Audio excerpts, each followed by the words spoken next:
75వ భాగం 18/8/23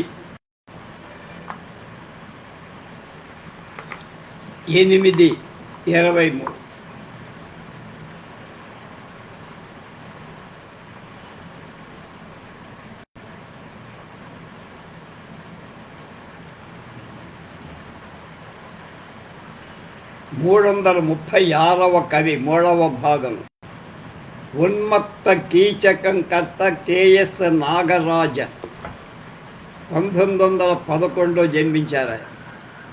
ఆంధ్రప్రదేశ్లో సోఢం అనే గ్రామంలో 1911 ఏప్రిల్ 11న నాగాంబిక శేషం అయ్యంగార్లకు నాగరాజన్ జన్మించారు. సంస్కృత సాహిత్యంలో కాశ్మీర పాత్ర అనే అంశంపై పరిశోధన చేసి డాక్టరేట్ పొందారు. రాష్ట్ర అకౌంట్ జనరల్ ఆఫీసులో అకౌంటెంట్ జనరల్గా పనిచేశారు. ఆధునిక సంస్కృత సాహిత్యాన్ని తన అమోఘ రచనలతో సుసంపన్నం చేశారు. సీతాభ్యుదయం అనే 16 కాండల కావ్యం రామాయణం ఆధారంగా రాశారు.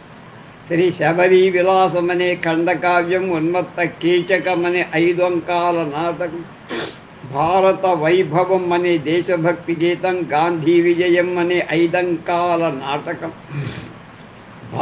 అలాగే లవడి పరిణయం అనే నాటకం, 6 అంకాల గురుశాపం అనే 5 గురుశాపం భారతదేశ భక్తుల గురించి భారతీయ దేశభక్త విజయం రాశారు. కన్నడంలో ఇవన్నీ సంస్కృతం. కన్నడంలో సాహిత్య విచార, సుభాషిత మంజరి, భాస్కరాచార్య లీలావతి అనువాదం కూడా చేశారు. సుభాషితాలు సుభాషిత వాణిగా ఇంగ్లీష్లోకి అనువాదం పొందాయి.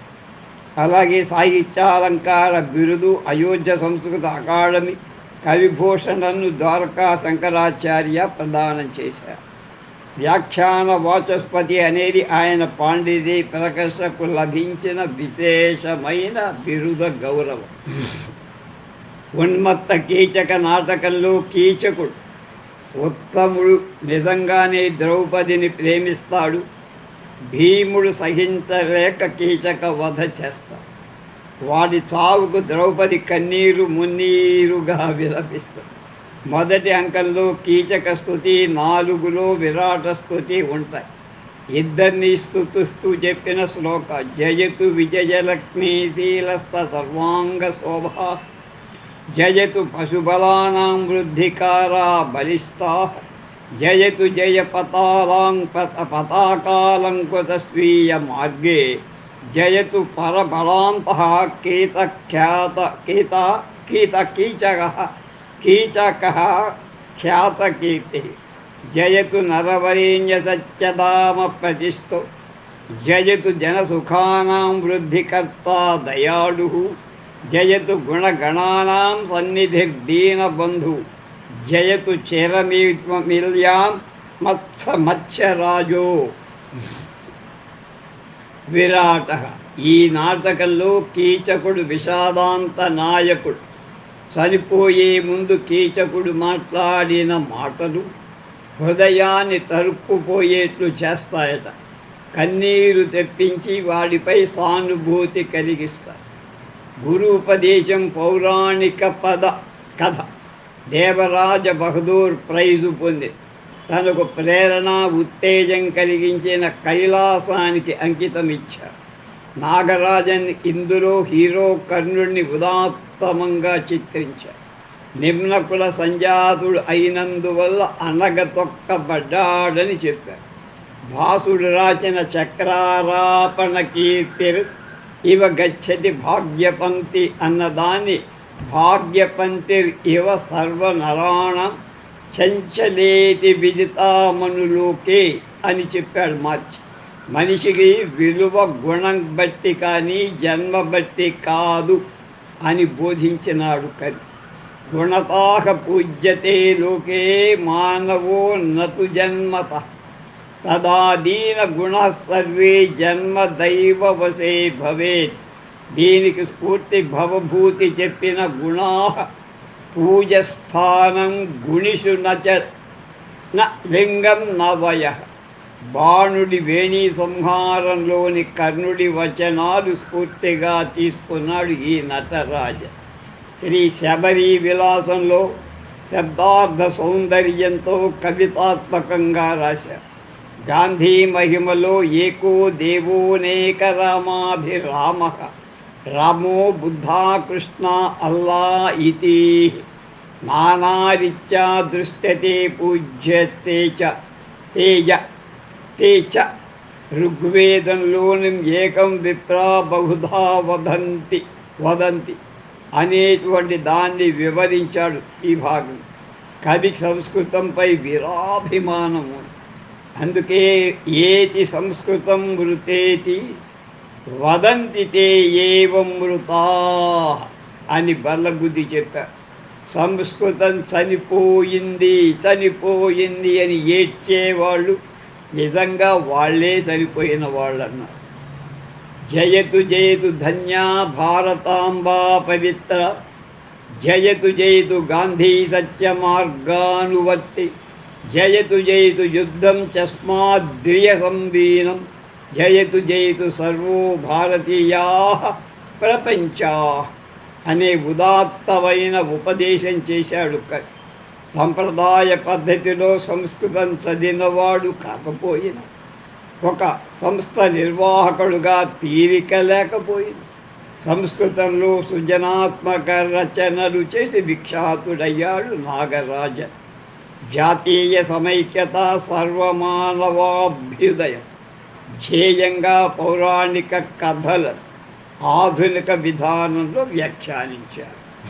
కుంభాభిషేక శంపు కర్త కృష్ణ జాయిస్ 1912, 1/8/1912 కడూరు కృష్ణ జాయిస్ కర్ణాటక శృంగేరిలో శేషమ్మ సుబ్బజాయిస్ దంపతులకు జన్మించి అలంకార అద్వైతాలలో విద్వాన్ డిగ్రీ పొంది హోల్ నర్సాపూర్ ఆధ్యాత్మిక ప్రకాశం కార్యాలయాల్లో పనిచేశారు. తర్వాత బెంగళూరు శృంగేరి శంకర మఠంలో అధ్యాత్మ వేదాంత ప్రొఫెసర్ అయ్యారు. కన్నడ సంస్కృతాలలో విశేష పాండిత్యం పొంది ఆ 2 భాషల పత్రికాధిపత్యం వహించారు. శృంగేరి స్వాములు పండిత వర బిరుదునిచ్చి సత్కరించారు. సంస్కృతంలో కృషికి రాష్ట్రపతి ప్రశంసాపత్రం, కన్నడ సేవకు రాష్ట్ర అవార్డు పొందారు. సంస్కృతంలో కుంభాభిషేక చెంపు, శారదా నవరాత్రి చెంపు, మూల విద్యా భాష్య, వార్తిక సమ్మతం, శంకర దర్శనామ ప్రకాశం రాశారు. సంస్కృత దశ శ్లోకికి సంపాదకత్వం వహించారు. కన్నడంలో సంబంధ వార్తిక, ధర్మశాస్త్ర రాశారు. దశకులో శ్లోకిని, వివేక చూడామణిని, చంద్రశేఖర భారతీ తీర్థ వ్యాఖ్యానంతో సహా కన్నడానువాదం చేశారు. శారదా అభిషేక ఉత్సవం, నవరాత్రి ఉత్సవాలను వర్ణించాడు. ఆధునిక సంస్కృత కవులలో చెంపుకు మళ్ళీ వైభవం తెచ్చినవాడు కృష్ణ జాయిస్. చిత్రోదయ మణికర్త సాంబశివ శాస్త్రి 1912, 1991. కేరళకు చెందిన సాంబశివ శాస్త్రి చిత్రోదయ మణి కావ్యం రాశారు. తిరువనంతపురం మహారాజు చిత్ర తిరునాల్ ఆయన వంశపురుషుల గురించి 2 సర్గలలో వర్ణించబడిన కావ్యమే. చేరరాజులలో చెంగుత్తవన్ ప్రస్తావన చేసి ఆయన చేరమాన్ పెరుమాళ్ అన్నాడు. తర్వాత ముకుందమాలకర్త కులశేఖర ఆళ్వారును ప్రస్తుతించారు. మిగిలిన రాజులైన స్థాను రవి, భాస్కర రవి, గోవర్ధన మార్తాండ, సంగమాది రవివర్మ, కేరళవర్మ, మార్తాండవర్మ, శ్రీమూలం తిరునాళ, చిత్ర తిరుమాళ్ మహారాజుల జీవిత వర్ణన చేశారు. నమస్తే అండి, బాగున్నారా? ఆ, ఆ. చాలా సంతోషం.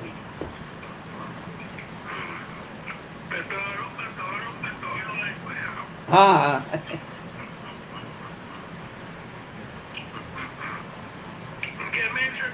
అంత బాగా ఇక్కడే ఉన్నారు. ఇక్కడే. మీ ఆరోగ్యం జాగ్రత్త. ఆ,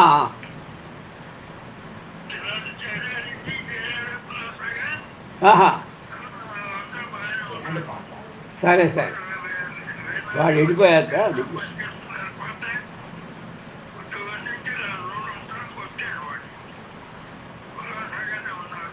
ఆ,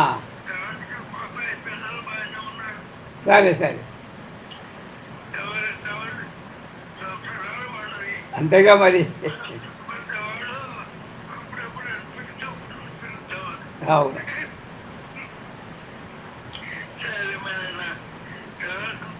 నేను మళ్ళీ మాట్లాడు. నమస్తే నమస్తే. బాగున్నారు మొహం, హుషారుగా ఉన్నారు.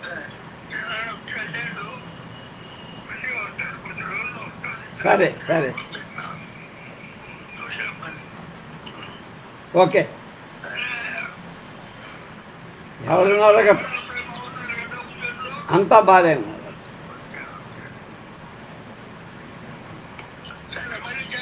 ఓకే, నేనే చేస్తాను. ప్రభావతి.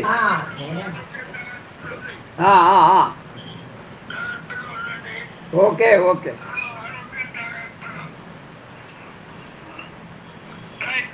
నమస్తే నమస్తే.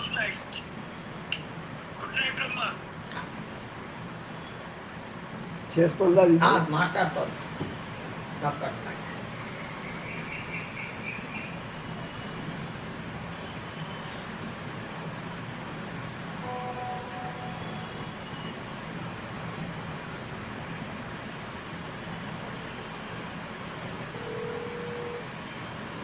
సరిగ్గా అయ్యో మామయ్య గారు అమ్మ ఫోన్ చేశారు.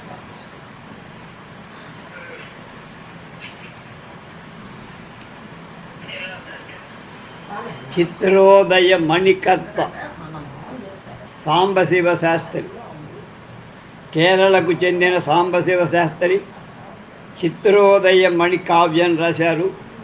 తిరువనంతపురం చిత్ర తిరునాల్ ఆయన వంశపురుషుల గురించి 2 సర్గల్లో వర్ణించాడు కావ్యం. అలాగే చేరరాజుల్లో చెంగుత్తవన్ ప్రస్తావన చేసి ఆయన చేరమాన్ పెరుమాళ్ అన్నారు. తర్వాత ముకుందమాల కర్త కులశేఖర ఆళ్వారును ప్రస్తుతించారు. మిగిలిన రాజులైన స్థాన్ రవి, భాస్కర్ రవి, గోవర్ధన మార్తాండ, సంగమాది రవివర్మ, కేరళవర్మ, మార్తాండవర్మ, శ్రీమూలం తిరునాల్, చిత్ర తిరుమాళ్ మహారాజుల జీవిత వర్ణన చేశారు. భారతీయ శాస్త్ర దర్శనకర్త జి విశ్వనాథ శర్మ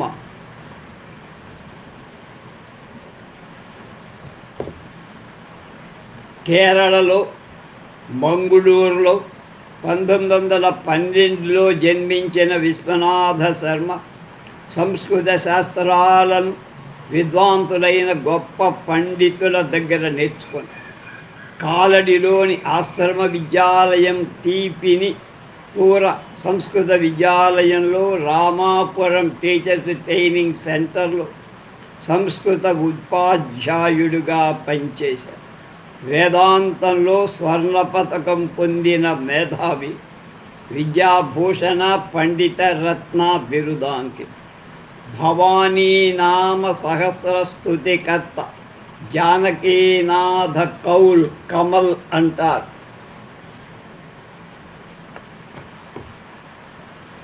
కమల్ కలం పేరుగా రచనలు చేసిన జానకీనాథ కౌల్ శ్రీనగర్లో 1914లో జన్మించారు. సంస్కృత, కాశ్మీర్, ఆంగ్లాలలో అనేక సుప్రసిద్ధ రచనలు చేశాడు. చిన్నప్పుడే తల్లిదండ్రులను కోల్పోయి అనాథ అయి బడికి వెళ్ళి చదువుకునే స్థితి లేక స్త్రీ సంక్షేమ శాఖలో కొద్ది కాలం పనిచేసి పొట్టపోసుకొని 30వ ఏట టీచర్గా డిఏవి ఇన్స్టిట్యూట్లో పనిచేసి జూనియర్ లెక్చరర్ అయి క్రమంగా సంస్కృతంలో బిఏ ఎంఏ ప్రభాకర డిగ్రీలు పొంది శ్రీనగర్లో పరమానంద రీసెర్చ్ ఇన్స్టిట్యూట్లో రీసెర్చ్ ఆఫీసరుగా చేరి శ్రీ రామకృష్ణ ఆశ్రమ పత్రికకు సంపాదకుడై విశిష్ట సేవలు చేశారు.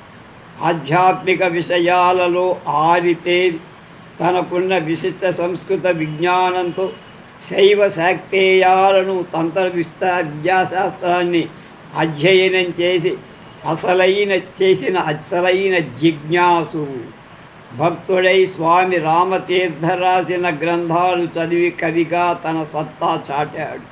నీలకంఠ పండితుని ఆశ్రయంలో భగవద్గీతాధ్యయనం చేసి శంకరానంద భాష్యాలు జీర్ణం చేసుకొని నీలకంఠ ప్రభుత్వ సర్వీసు నుండి రిటైర్ అయి ఋషికేశ్ చేరి స్వామి శివానందగా సన్యాస దీక్ష పొంది అక్కడ శివానందాశ్రమాన్ని నెలకొల్పారు. వెళ్లే ముందు శాస్త్రిని మరొక గొప్ప పండితుడు స్వామి లక్ష్మణ జాకు అప్పగించి వెళ్ళారు. స్వామి మహాసమాధి చెందాక ఆయన జీవితంపై అనేక వ్యాసాలు భక్తి గీతాలు చాలా పత్రికలకు రాశారు.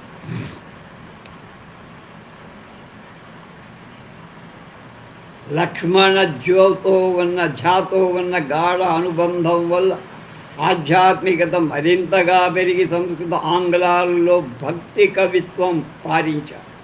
అవి వివిధ జర్నల్స్లో పరిచరితాలు. తర్వాత కాశ్మీర శైవంపై అభిరుచి కలిగి దాని ఆవిర్భావం గురించి పరిశోధన చేసి రాయటమే కాక అనేక శైవ గ్రంథాలకు వ్యాఖ్యానాలు రాశారు. ప్రాణాయామ ధ్యానాలపై పుస్తకాలు రాశారు. ఆశ్రమానికి దగ్గరలో ఉన్న ఈషాబీర్ నుండి విద్యారణ్య పంచదశి అభ్యసించారు. సృజనకర్తగా వ్యాఖ్యానకర్తగా అనువాదకుడిగా కౌల్ ప్రతిజ్ఞ అసాధారణమై భాషించింది. జీవితం మొదట్లో పొందిన కష్టాలు మరిచిపోయి జీవితాలకు ఉపయోగపడే అద్భుత రచనలు చేశారు. ఆయన కవిత శివశంకర సాంబు చాలా బాగా ప్రసిద్ధం చెందింది. జానకీనాథ కౌల్ ప్రతిభా సర్వస్వంగా ఆయన రాసిన భవానీ నామ సహస్ర స్తుతిని భావిస్తారంతా. ఇది ఇంగ్లీష్ హిందీలలో అనువాదం పోయి దీనికి వ్యాఖ్యానం కూడా ఆయనే రాశారు. రెండవది శివసూత్ర విమర్శ అనే హిందీ గ్రంథం 3 పంచస్థనికి వ్యాఖ్యానం రాశారు. కౌలు గ్రంథ రచనకు రామకృష్ణ పీఠాధిపతి రంగనాథానంద బాగా ప్రశంసించారు. గాంధీ మోహనాయన కావ్యం రాసిన వాడు బొమ్మలాపురపు వెంకటరామ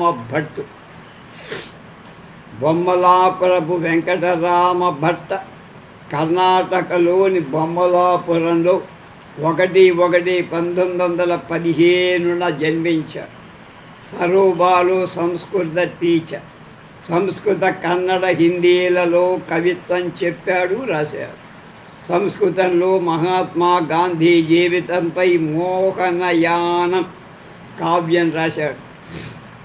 శంకర చరితం, భామిని, మాధవ కావ్యం, సతీ మహాశ్వేత, విశ్వరూప దర్శనం, సత్య విషయం నాటకాలు, అంగద సంవాదం, ఏకన్నా ద్వితీయం, నాథయ సంస్కృత భేరి, భార్గవ శతకం, యాజ్ఞవల్క్య బోధాయన, భువనేశ్వరి సుప్రభాతాలు, శంకరాలోకం, భావరసతరంగిణి, సంస్కృత వచన రచనలు.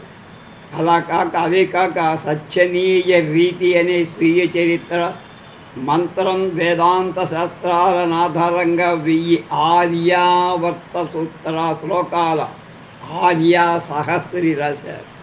సంస్కృత కావ్యాలను కన్నడంలోకి, కన్నడ రచనలు సంస్కృతంలోకి అనువదించిన ప్రజ్ఞ ఆయంది. కన్నడ సంస్కృత నిఘంటు నిర్మాణం చేశాడు.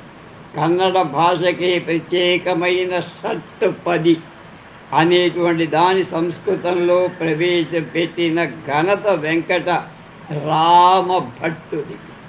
మోహనయానంలో భామిని షట్పదిని నేర్పుగా ప్రయోగించారు. గీతాజ్ఞాన యజ్ఞ స్వారథి స్వామి చిన్మయానంద.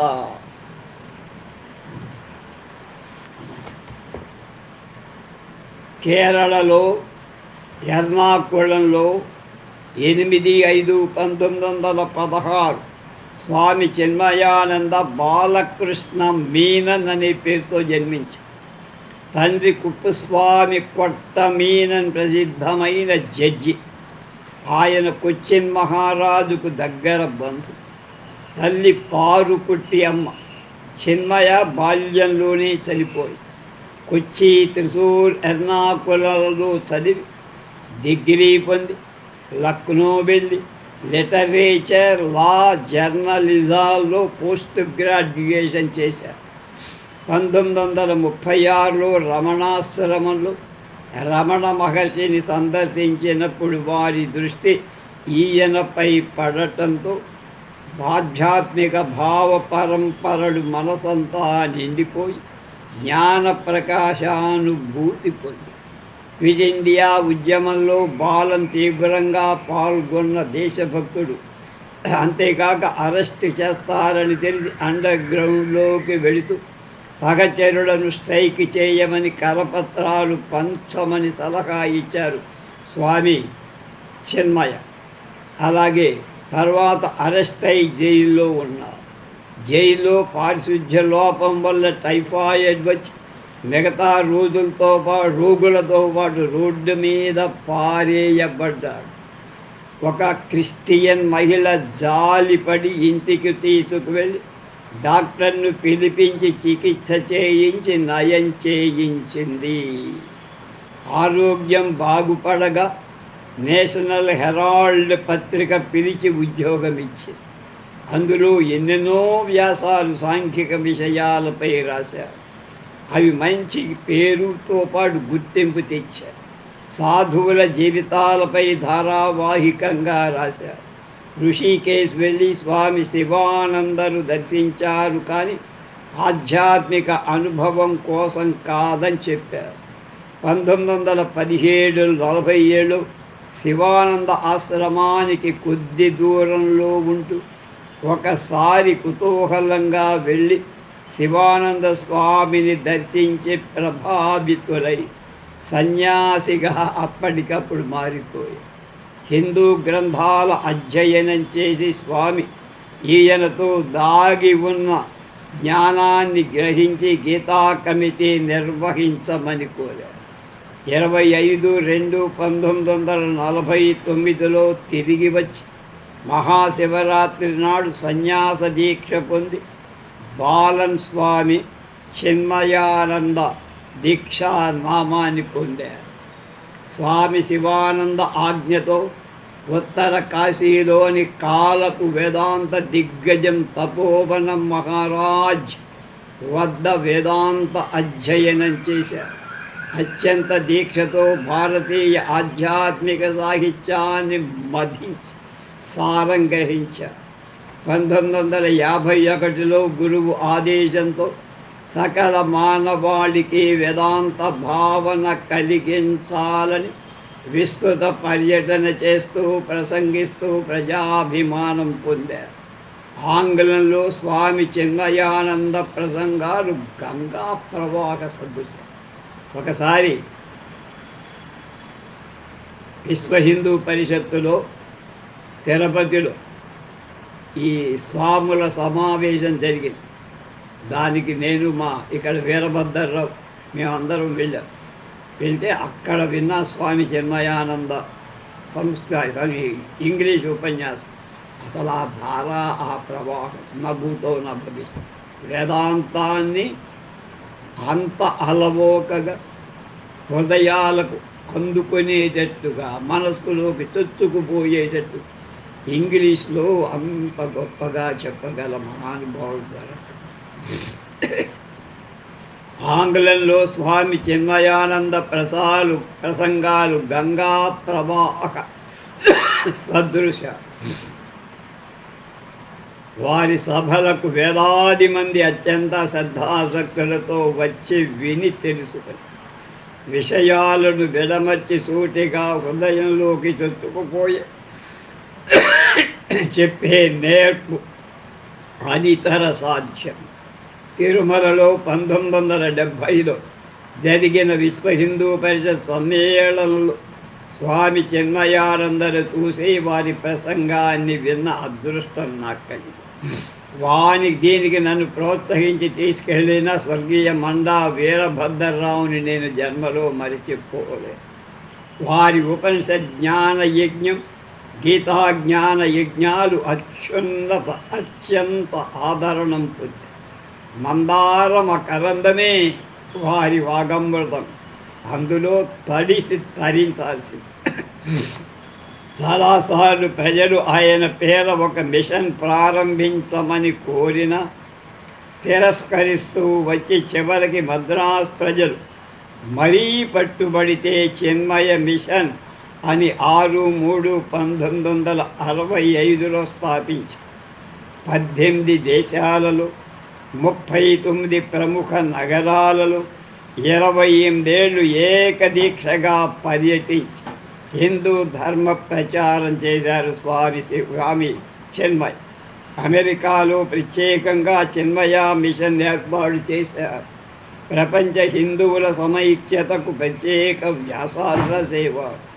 అలాగే చివరికి వారి కోరిక తీరి రాష్ట్రీయ స్వయం సేవక సంఘ ప్రచారక్ బాబాసాహెబ్ ఆప్టేతో కలిసి 1964 ఆగస్టులో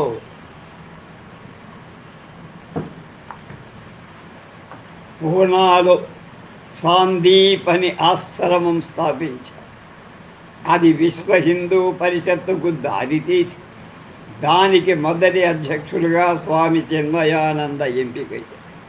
హృదయ వ్యాధితో చాలా కాలం బాధపడుతూ 1969 మొదటిసారి హార్ట్ అటాక్ వచ్చి బెంగుళూరులో ఏర్పడిన చిన్మయానంద హాస్పిటల్లోనే ఆయన మొదటి పేషెంట్. ఆరోగ్యం కుదుటపడి 1980లో అమెరికాలో చాలా జ్ఞాన యజ్ఞాలు నిర్వహించారు. అలాగే టెక్సాస్ మల్టిపుల్ హార్ట్ టెక్సాస్లో బైపాస్ సర్జరీ చేయాల్సి వచ్చి 26/7/1993లో శాన్ డియాగోలో శ్వాస సమస్య ఏర్పడి ఎమర్జెన్సీ హార్ట్ బైపాస్ సర్జరీ తప్పనిసరైంది. అలాగే పరిస్థితి విషమించగా లైఫ్ సపోర్ట్ సిస్టంపై ఉంచారు. ఫలించగా 3/8/1993 స్వామి చిన్మయ శాశ్వత చిన్మయానంద సమాధిలోకి వెళ్ళిపోయారు. 7/8/93 వారి పార్థివ శరీరం ఢిల్లీ ఎయిర్పోర్టుకు చేరగా వేలాది ప్రజలు కన్నీటితో చివరి దర్శనం చేసుకున్నారు. తర్వాత హిమాచల్ ప్రదేశ్లో సిద్ధాబారిలో వారి అంత్యక్రియలు పరమ వైదోక్తంగా నిర్వహించారు. మహాసమాధి చేసి 24/12/1991లో వారికి బొంబాయిలో స్వర్ణ తులాభారం చేశారు. దీన్ని చిన్మయ మిషన్ వైద్య విద్యా కార్యక్రమ నిర్వహణ స్వామి అందజేశారు. భగవద్గీతపై చిన్మయానంద వ్యాఖ్యానం శిరోభూషణమే, ఇంకెవరు చెప్పగలరు. 34 గ్రంథాలు రచించి 2/12/92 ఐక్యరాజ్య సమితిలో స్వామి చిన్మయ ప్లానెట్ ఇన్ క్రైసిస్ అనేటువంటి చారిత్రాత్మక ప్రసంగం చేశారు. అమెరికా మ్యాగజైన్ హిందూయిజం టుడే ఆయనకు హిందూ రినైజెన్స్ అవార్డుతో పాటు హిందూ ఆఫ్ ది ఇయర్ బిరుదు ఇచ్చి సత్కరి 1993లో చికాగోలో జరిగిన ప్రపంచ మత సమ్మేళన శత జయంతి హిందూ మత అధ్యక్షుడిగా ఆయన ఎంపిక అయ్యారు. 8/5/2015 ప్రధాని మోడీ స్వామి చిన్మయ జన్మదినోత్సవ స్మారక నాణెం విడుదల చేసి గౌరవించి బాహుబలి నాటకకర్త ఎస్ రంగనాథ శర్మ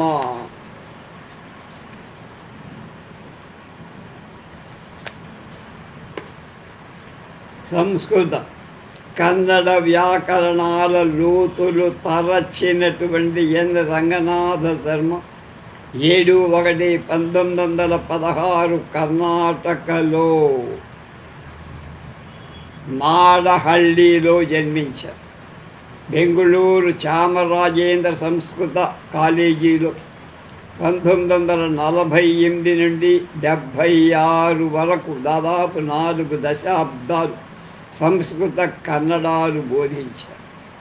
ప్రముఖ రచయిత జీవి గుండప్పకు సహాధ్యాయులు.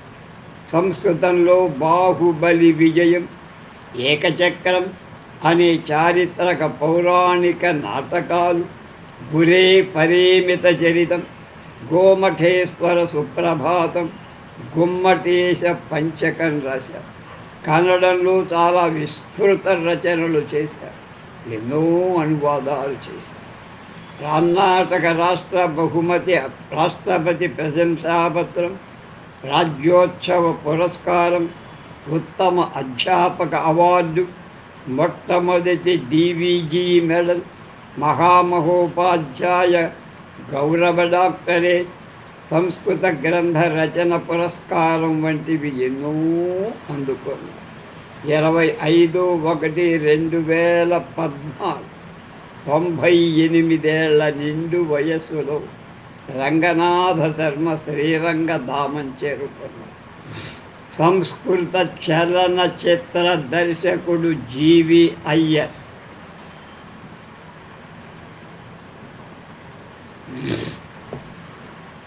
సంస్కృతాన్ని రచనల ద్వారా వ్యాప్తి చెందించిన వాళ్ళని, నాటక ప్రదర్శనల ద్వారా వ్యాప్తి చెందించిన వాళ్ళు ఎందరినో మొదటి నుంచి ఈ 3 భాగాలు మనం తెలుసుకున్నాం.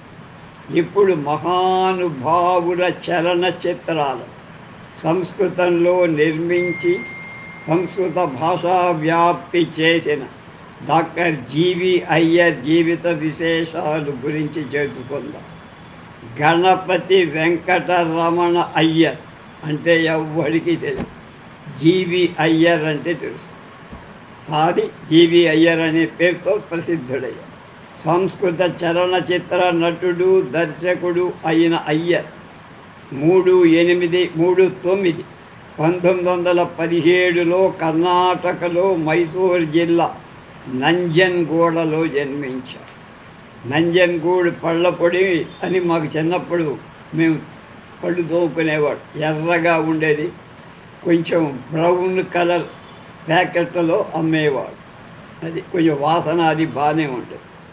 తర్వాత భారతీయ చలనచిత్ర దర్శకులలో సంస్కృత చలనచిత్రాలు నిర్మించి దర్శకత్వం చేసిన ఒకే ఒక్కడు అయ్యారు. అందుకనే ఆయన్ను కన్నడ భీష్మ అంటారు. 8వ ఏటనే గుబ్బి వీరన్న థియేటర్ గ్రూపులో చేరి నటుడయ్యాడు. రాధారమణ సినిమాలో మొదటిసారిగా నటించి సినీ నటుడు కూడా అయ్యాడు. తర్వాత మహాకవి కాళిదాసు, సోదరి హేమావతి, హరిభక్త, బేదర కన్నప్ప మొదలైన సినిమాల్లో నటించారు. ఇదంతా నటనానుభవం. అయ్యర్ తర్వాత సొంతంగా సినిమాలకు దర్శకత్వం చెయ్యాలని భావించి హంసగీతే అనే కన్నడ సినిమాను డైరెక్ట్ చేశారు. దీనికి డాక్టర్ మంగళంపల్లి బాలమురళీకృష్ణ సంగీత దర్శకత్వం చేశారు. TG లింగప్ప, BA కారంత్ మొదలైన వాడు అందులో నటించారు. ఈ సినిమా విపరీతంగా విజయం సాధించి అందరికీ గొప్ప పేరు తెచ్చుకుంది. అయ్యర్ కీర్తి దశ దిశలా వ్యాప్తి చెంది ఇక వెనక్కి తిరిగి చూసుకోవాల్సిన అవసరం రాల. కథ, స్క్రీన్ ప్లే, డైలాగ్స్ అన్నీ తానే సమకూర్చుకొని అయ్యర్ వరుసగా చాలా కన్నడ సినిమాలు తీశారు.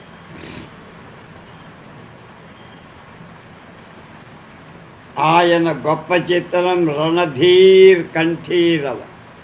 1970 వరకు కమర్షియల్ చిత్రాలకే డైరెక్ట్ తీశాడు డైరెక్ట్. కన్నడ సంస్కృతాల్లో గొప్ప పాండిత్యం ఉన్న అయ్యర్ దృష్టి సంస్కృత చిత్రాలపై పడింది. 1983లో మొదటిసారిగా శంకరాచార్య సంస్కృత సినిమాను నిర్మించి డైరెక్ట్ చేశాడు. సర్వదమన బెనర్జీ శంకరాచార్యగా, భరత్ భూషణ్ శివగురువుగా, శంకరాచార్య తండ్రిగా, శ్రీమతి శారదారావు ఆర్యాంబగా, శ్రీమతి లీలా నారాయణరావు ఉభయ భారతిగా, జీవి అయ్యర్ వేదవ్యాసుడిగా ప్రముఖ పాత్రలు పోషించారు. సంగీతాన్ని గాన గంధర్వ మంగళంపల్లి బాలమురళీ కృష్ణ సమకు. ఈ సినిమా జాతీయ స్థాయిలో ఉత్తమ చిత్రం, ఉత్తమ స్క్రీన్ ప్లే, ఉత్తమ సినిమాటోగ్రఫీ, ఉత్తమ ఆడియోగ్రఫీ బహుమతులు అందు. కళాఖండంగా ఈ సంస్కృత చిత్రం చిరస్థాయిలో నిలిచిపో. అయ్యర్ ప్రతిభ అందరినీ అప్రతిభుల్ని చేసే ఈ సినిమా అయ్యర్పై గొప్ప ప్రభావం చూపు. ఈ సినిమా తీసిన తర్వాత అయ్యర్ జీవిత విధానమే మారిపోయి చెప్పులు వేసుకోవటం కూడా మానేసి, తర్వాత కన్నడంలో మధ్వాచార్య, తమిళంలో రామానుజాచార్య సినిమాలు తీశాడు అయ్యర్. 1933లో సంస్కృతంలో రెండవ సినిమాగా భగవద్గీత తీశాడు. ఇది ఉత్తమ చిత్రంగా జాతీయ స్థాయిలో బహుమతి పొందింది. ఇది బగోటా ఫిలిం ఫెస్టివల్లో ప్రదర్శన కూడా పొందింది. అయ్యర్ కొన్ని టెలివిజన్ సీరియల్స్ కూడా తీశారు. నాట్యరాణి శాంతల అనేది హొయసల రాణి శాంతలపై చెప్పించిన చారిత్రాత్మక సీరియల్. ఆమెను వైష్ణవరాజుకిచ్చి వివాహం చేశారు. దీన్ని కన్నడ, సంస్కృత, కన్నడ, హిందీ భాషల్లో కూడా తీశారు. స్వామి వివేకానంద జీవితాన్ని హిందీ చలనచిత్రంగా నిర్మించాలని నిశ్చయించుకున్న అయ్యర్ మిథున చక్రవర్తిని రామకృష్ణ పరమహంస పాత్రకు ఎంపిక చేసి నటింపచేశారు. మిథున్కు బెస్ట్ సపోర్టింగ్ యాక్టర్గా జాతీయ బహుమతి కూడా వచ్చింది. మిథున్ పరమహంసగా తన నటనా విశ్వరూపాన్ని ప్రదర్శి అందరి ప్రశంసలు పొందారు. సర్వదమన బెనర్జీ, వివేకానంద్, హేమమాలిని కూడా అందులో ఉన్నారు. కానీ సినిమా కమర్షియల్ సక్సెస్ కాల. సంజయ దత్తును రావణాసుర పాత్రగా రామాయణాన్ని తీసుకొని చెయ్యాలని సంకల్పించారు. అయ్యర్ దురదృష్టవశాత్తు 21/12/2003 87వ ఏట అకస్మాత్తుగా జీవి అయ్యర్ మరణించి బెంగళూరు దగ్గర కేంగరిలో దొడ్డ అలడమార దగ్గర భరద్వాజ ఆశ్రమంలో అయ్యర్ అంత్యక్రియలు నిర్వహించారు.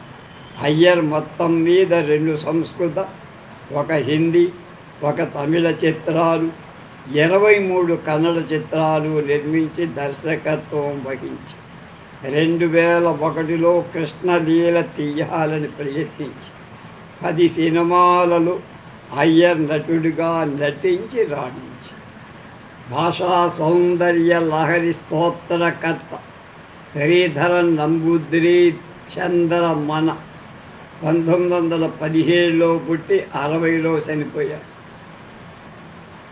1917లో పుట్టిన శ్రీధరన్ నంబూద్రి చంద్రమన అసమనూర్ అనే ప్రాంతపు వాసి. ఆయన మాస్టర్ ఆఫ్ ఆల్ ఆర్ట్స్, జ్యోతిషంతో సహా ఆయనకు రాని శాస్త్రం లేదు. కథాకళి నేర్చి ప్రదర్శనలిచ్చారు. సంస్కృతంలో భాషా సౌందర్య లహరి స్తోత్రం, కిరాత వాసిష్టం, విశ్వామిత్ర మేనక రాశారు.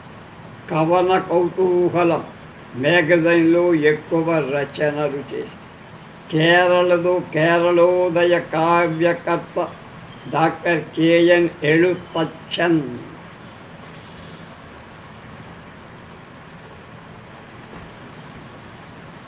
సంస్కృత మలయాళ భాషలలో విస్తృత రచనలు చేసిన కేరళ పండితుడు డాక్టర్ కేఎన్ ఎళుతచ్చన్.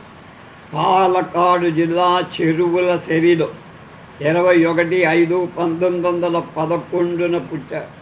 విద్వాన్ పరీక్ష పాస్ అయి 2 పాఠశాలలో పనిచేసి బొంబాయి వెళ్ళి తిరిగొచ్చి సంస్కృత మలయాళ ఇంగ్లీష్లో మాస్టర్స్ పొంది 53లో మద్రాసు యూనివర్సిటీ లెక్చరర్గా చేసి భాషా కౌతలీయంలో పరిశోధన చేసి పిహెచ్డి పొంది తర్వాత కాలికట్ యూనివర్సిటీ లెక్చరర్ అయ్యారు. కేరళ స్టేట్ ఇన్స్టిట్యూట్ ఆఫ్ లాంగ్వేజెస్లో సీనియర్ రీసెర్చ్ ఆఫీసర్ అయ్యారు. ద్రవిడియన్ లింగ్విస్టిక్ అసోసియేషన్ ఫెలోషిప్ పొందారు. కాలికట్ యూనివర్సిటీ విజిటింగ్ ప్రొఫెసర్ అయ్యారు. మలయాళ వ్యాకరణంపై విస్తృత పరిశోధన చేసి మలయాళ వ్యాకరణ చరిత్రే రాశాడు. 3 చిన్న కథా సంపుటాలు, 3 కవితా సంపుటాలు ప్రచురించారు. మలయాళ భాషా సేవకు సాహిత్య అకాడమీ అవార్డు పొందారు. సంస్కృతంలో రాసిన కేరళోదయ చారిత్ర కావ్యం 21 సర్గలలో 2500 శ్లోకాలతో ఉంది. ఇది 1977లో ప్రచురితం. చరిత్ర కావ్యాల్లోది భాగాన ఉంది. కవి సృజన శక్తికి, కవితా ప్రతిభకు, శైలికి ఇది గొప్ప నిదర్శనంగా నిలిచి ఈ మహాకావ్యంలో జాతీయ సమైక్యతను చక్కగా చాటి చెప్పారు. కావ్యాన్ని స్వప్నమంజరి, స్మృతిమంజరి, ఐతిహ్యమంజరి, బోధామంజరి, చిత్రమంజరి అనే 5 గుచ్ఛాలుగా విభజన చేశారు. కేరళ దేశం పరశురామ మహర్షి వల్ల ఏర్పడిందనే ఐతిహ్యంతో మొదలుపెట్టి చేర రాజుల, జామూరి రాజుల పాలన, పోర్చుగల్ వాళ్ళ రాక, ఆధునిక కేరళ చరిత్ర సవివరణాత్మకంగా అందులో రాశారు. మహాత్మా గాంధీ, బాలగంగాధర్ తిలక్ వంటి జాతీయ నాయకుల చరిత్ర కలిపారు. ఆధునిక భావాలను కూడా హాయిగా అతి సుందరంగా సరళమైన సంస్కృతంలో రాయచ్చని ఈ కవి రుజువు చేసి చూపాడు. 28/10/1981 70వ ఏట మరణించి. సంగీత దర్పణం కర్త వి రామనాథం.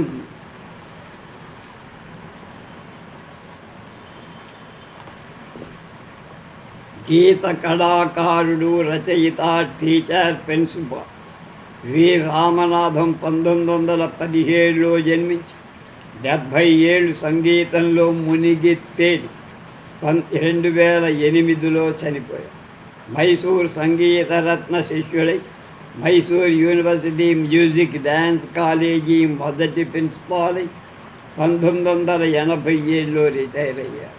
సుమారు 25 కృతులు సంస్కృత, తెలుగు, కన్నడాలలో రాసి 3 గ్రంథాలు స్వయంగా కానీ ఇతరులతో కానీ కలిసి రాశారు. కర్ణాటక సంగీత శాస్త్రంపై విలువైన గ్రంథాలు రాశారు. అందులో ముఖ్యమైనవి సంగీత దర్పణం, కర్ణాటక సంగీత సుధ, సంగీత శాస్త్ర పరిచయం, కర్ణాటక సంగీత లక్షణ సంగ్రహం, అపూర్వ వాగ్గేయ కృతిమంజరి ఉన్నాయి. రవీంద్ర భావ ప్రచారక్ కేటి పాండురంగి.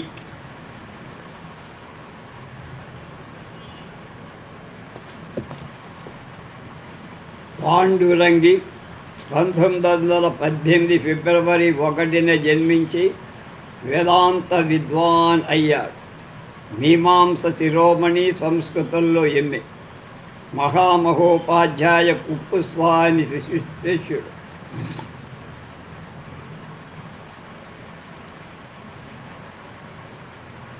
ధార్వాడ్ శంకరాచార్య పాఠశాల, పూనా శంకరేశ్వర మఠలో, మైసూర్ మహారాజా కాలేజీ, అన్నామలై బెనారస్ హిందూ యూనివర్సిటీలో చదువుకున్నాను.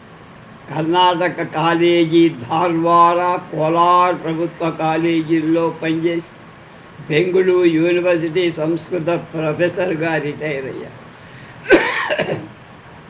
విశ్వమంగళ కలం పేరుతో సంస్కృత రచనలు చేశారు. దర్శనరత్న, మీమాంస విభూషణ, శాస్త్రనిధి, పండితరత్న, విద్యామాన్య ప్రశస్తి బిరుదులతో పాటు ఉత్తరప్రదేశ్ సంస్కృత సంస్థాన్ నుంచి విశిష్ట పురస్కారం, తిరుపతి సంస్కృత విద్యా సంస్థాన్ నుంచి రాష్ట్రపతి నుంచి ప్రతిభా పురస్కారాలు అందుకున్న మహాకవి. తన సంస్కృత రేడియో నాటికలను నభోవాణి రూపకాన్ని, నభోవాణి, నభోత్సవం అంటే ఆకాశం కదా, నభోవాణి రూపకానిగా తెచ్చారు. రవీంద్రుడి నాటకాలను సంస్కృతీకరించి రవీంద్ర రూపకానిగా వెలువడించారు. సంస్కృత పత్రికాని, ఇతిహాస, చంద్రం గతో మానవ, భారత భాగ్య చక్రం సంస్కృతంలో రాశారు. కన్నడంలో కూడా మంచి రచనలనే చేశారు. తన రచనలన్నిటికీ ఉపనిషద్భావాలను ప్రకాశింపచేయటం పాండురంగి ప్రత్యేకత. రవీంద్ర సందేశాన్ని ఆయన 4 నాటికలు, సన్యాసి, మాలిని, నృప, మహిషాచ, కర్ణా, కుంతి చ సంస్కృత అనువాదాలు చేశాడు వారు. రంగి కుమార సంభవం 5వ కాండల్ తపఃఫల రేడియో నాటికగా తీర్చిదిద్దారు. సీతాత్యాగ ఏకాంకిక 3 దృశ్యాలతో సీతా పరిత్యాగ కథగా తన 35 కవితలను కావ్యాంజలిగా తెచ్చారు. ప్రాచీన ఆధునిక సంస్కృత సాహిత్య వారధి పాండురంగి. ఆయనలో శాస్త్రీయ భావన, కవితావీశం పుష్కలం. సంస్కృత వీర బ్రహ్మేంద్ర సుప్రభాత కర్త కొండవీటి వెంకట కవి.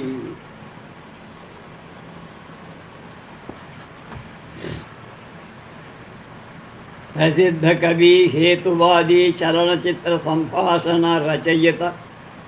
అసలు పేరు కొండవీటి వెంకటయ్య. గుంటూరు జిల్లా సత్తెనపల్లి తాలూకా విప్పర్ల గ్రామంలో జన్మించి వీరు నారాయణ శేషమ్మ దంపతుల జనవరి 25, 1918లో జన్మించి ఈయన ప్రాథమిక విద్యాభ్యాసం తండ్రి దగ్గర, ఆ తర్వాత సరికొండ నమ్మాళరాజు దగ్గర సంస్కృత కావ్య పఠనం, దువ్వూరి వెంకటరమణ శాస్త్రి గారి వద్ద ఉన్నత విద్య గడించారు. 36లో కిసాన్ కాంగ్రెస్కు సహాయ కార్యదర్శి, 1946 నుంచి 52 వరకు 6 వరకు వెంకటకవి జిల్లా బోర్డు ఉన్నత పాఠశాల తెలుగు పండితుడుగా పనిచేశాడు గుంటూరు. బాబాలను విమర్శిస్తూ ఉపన్యాసాలు ఇచ్చారు. ఈనాడులో అనేక వ్యాసాలు. 1932లో కర్షకుల మీద, 46లో చెన్నకేశవ శతకం కూడా రాశారు. తర్వాత కాలంలో త్రిశతి పేరుతో బుద్ధ, వేమన, గాంధీల గురించి 3 శతకాలు రాశారు. 42లో హితబోధ, 44లో ఉదయలక్ష్మి నృసింహ రారావళి రాశారు. 84లో బ్రహ్మంగారి మఠానికి ఆస్థాన కవి. మఠాధ్యక్షుల ఆదేశాలను శ్రీ వీరబ్రహ్మేంద్ర సుప్రభాతం సంస్కృతంలో రాశారు. నందమూరి తారక రామారావు వీరిని 1977లో పిలిపించి దానవీర శూర చిత్రానికి సంభాషణలు రాయించారు. తర్వాత శ్రీమద్ విరాట పర్వం, శ్రీమద్ విరాట్ పోతులేరి వీరబ్రహ్మేంద్ర చరిత్ర చిత్రాలకు కూడా కొండవీటి వెంకటకవి సంభాషణలు సమకూర్చి ఆంధ్ర విశ్వకళా పరిషత్తు వీరిని కళాపూర్ణ పురస్కారంతో గౌరవించింది. 53లో జనవరిలో కవిరాజు అనే బిరుదు పొందారు. సుప్రసిద్ధ కార్టూనిస్ట్ శ్రీధర్ ఈయన గురించి సోక్రటీసులాగా తన ప్రపంచం తప్ప మరొకటి తెలియని వారు, అతి సామాన్యుడిగా కనిపించే అసాధారణ తాత్వికుడు, వేదాంతి అన్న కవులైన వారు మానవులందరినీ ఏకం చేసేలా వారిని సంఘటితపరిచి వారిలో సౌభ్రాతృత్వం పెరిగేలా చెయ్యాలి. ప్రజల్ని విడదీసేలా రచనలు చేయకూడదంటూ ఆయన విభజన చిత్రాన్ని ఆనాడే ఖండించారు. 44-45లో శరభయ్య గుప్తా హై స్కూల్లో తెలుగు పండితులుగా ఉద్యోగం. 46-52 వరకు మాచర్ల జిల్లా బోర్డు ఉన్నత పాఠశాలలో తెలుగు పండితు. 52 జూలై నుంచి పొన్నూరు భావనారాయణ స్వామి సంస్కృత కళాశాలలు తెలుగు లెక్చరర్. వీరు ఏప్రిల్ 7, 1991లో పరమపదించి పెళ్లి కాక పూర్వం అచల మతంలో దిగంబరిగా ఊళ్ళు తిరిగాడు ఆయన.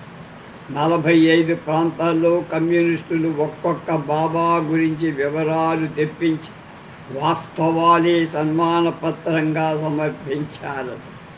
ఏ బాబా ఎలాంటివా, ఆయన పూర్వాపరాలు ఏమిటి లాంటివి వసుచరిత్ర అవలీలగా పాడి వినిపించేవాడు.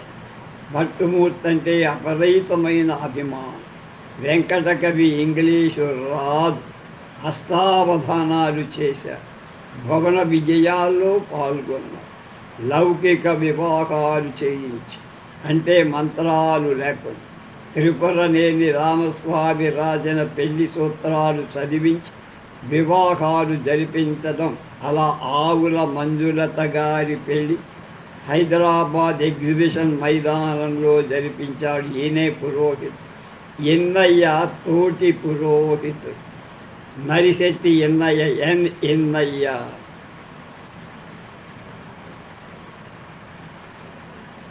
కొండవీటి వెంకట కవి హాస్యప్రియుడు. తన షష్ఠి పూర్తి రాబోతున్నదని తానేమంతగా ఆశించటం లేదని, ఎందుకైనా మంచిదని ముందుగా చెబుతున్నాననేవాడు. తనకు పెద్దగా కోరికలు లేవని, ఏనుగుపై ఊరేగించి కాలుకు గండ పెండేరం మొదలైనవైనా సరే అనేవాడు కాదు. గడ్డితో చేసిన కడియమైనా చాలనేవాడు. కర్షక, హితబోధ, భాగవతుల వారి వంశావళి, ఉదయలక్ష్మి, నృసింహతారావళి, చెన్నకేశవ, భావనారాయణ చరిత్ర, దివ్య స్మృతులు, నెహ్రూ చరిత్ర, తిశది, నెహ్రూ చరిత్ర 2వ భాగం 10. ఓ కవి వేదాంతి కొండవీటి వెంకట కవి.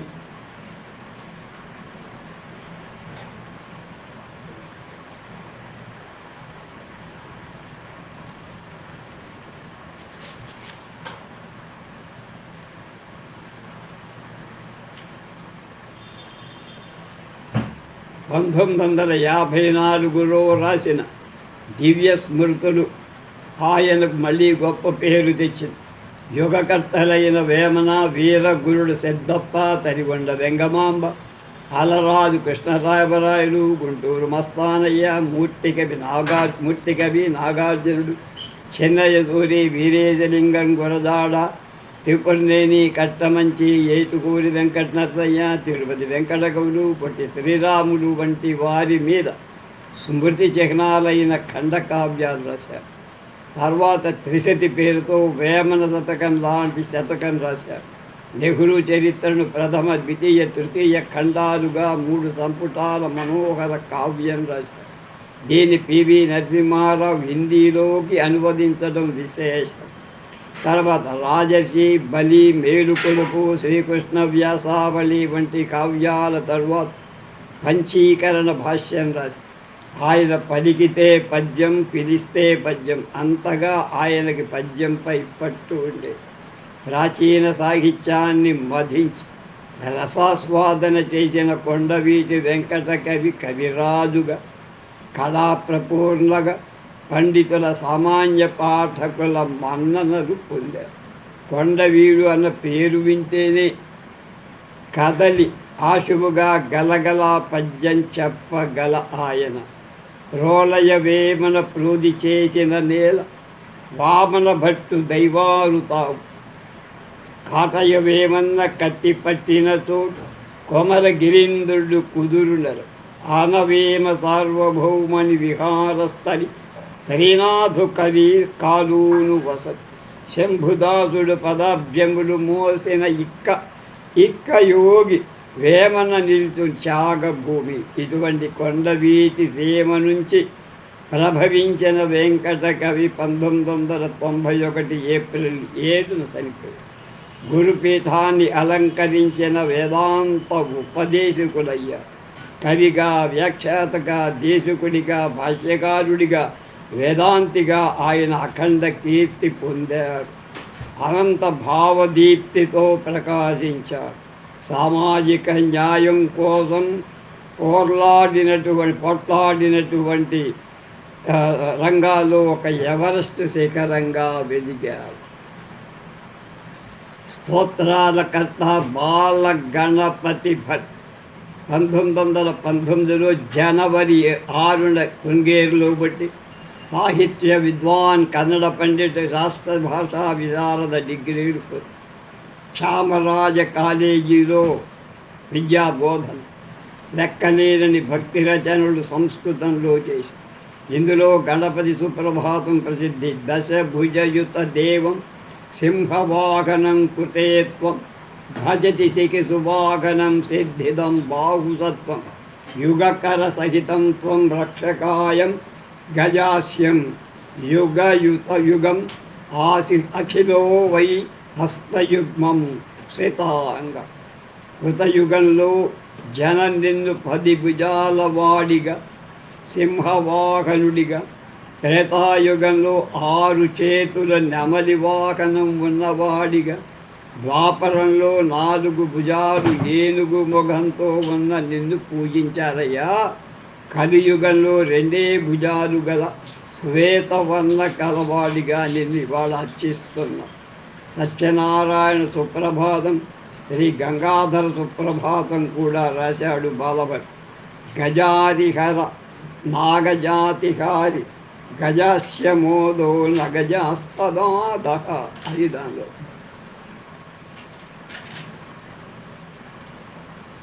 మేధర చందయ్య కథ ఎంజి నంజుండాచార్య 1919 ఆగస్టు 5న పుట్టిన నంజుండారాజ్య తల్లిదండ్రులు వీరమ్మ గంగాధరయ్య సిద్ధనగర బెంగుళూరు జయచామరాజ కాలేజీలో సంస్కృతం నేర్చి సాహిత్యంలో శక్తి విశిష్టాద్వైతంలో మాస్టర్ డిగ్రీ పొందారు.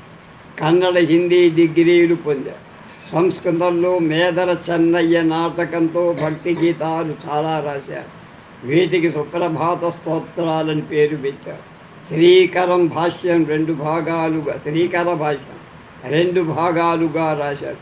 ముండక కైవల్య ఉపనిషత్తులను సదాశివ భాష్యం, రేణుకా గీత భాష్యాలుగా, వీరశైవ ప్రయోగ మంత్రం, శ్రీకర భాష్యం, చతుశ్లోకి మొదలైనవన్నీ ప్రచురించారు.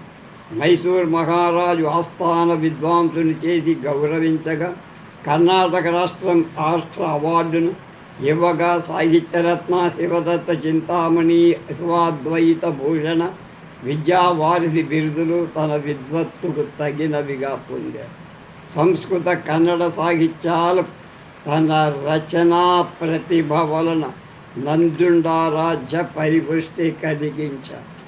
రేపు 352వ కవి, అనేక సంస్కృత రచనలకర్త పండిత సుధాకర శుక్ల. స్వస్తి.